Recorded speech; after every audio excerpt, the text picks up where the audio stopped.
அண்மை செய்தி. இரவில் கனமழை பெய்த காரணத்தினால் குற்றால அருவிகளில் வெள்ளப்பெருக்கு ஏற்பட்டிருக்கிறது.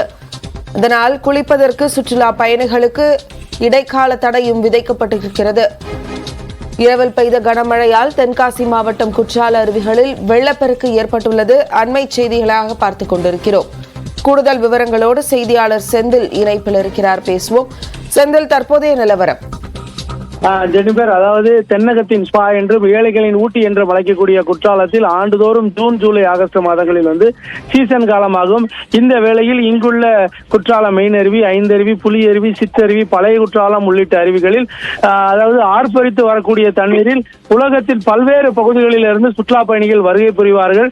மேலும் இங்கு வரக்கூடிய தண்ணீரில் ஆனந்தமாய் குளித்து மகிழ்ந்து செல்வது வழக்கம். இந்த நிலையில் நேற்று இரவு மேற்கு தொடர்ச்சி மலைப்பகுதிகளில் பெய்த கனமழையின் காரணமாக பிரதான அருவியான குற்றாலம் மெயின் அருவி, அதே போல பழைய குற்றாலம் உள்ளிட்ட அனைத்து அருவிகளிலும் தற்போது வெள்ளப்பெருக்கு என்பது அதிகரித்து காணப்படுவதால் சுற்றுலா பயணிகளுடைய பாதுகாப்பு நலன் கருதி அருவியில் குளிப்பதற்கு போலீசார் தற்காலிகமாக தடை விதித்துள்ளனர்.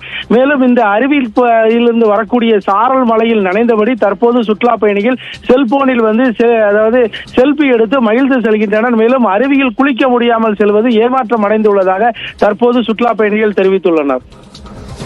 விவரங்களை வழங்கியதற்கு நன்றி செந்தில்.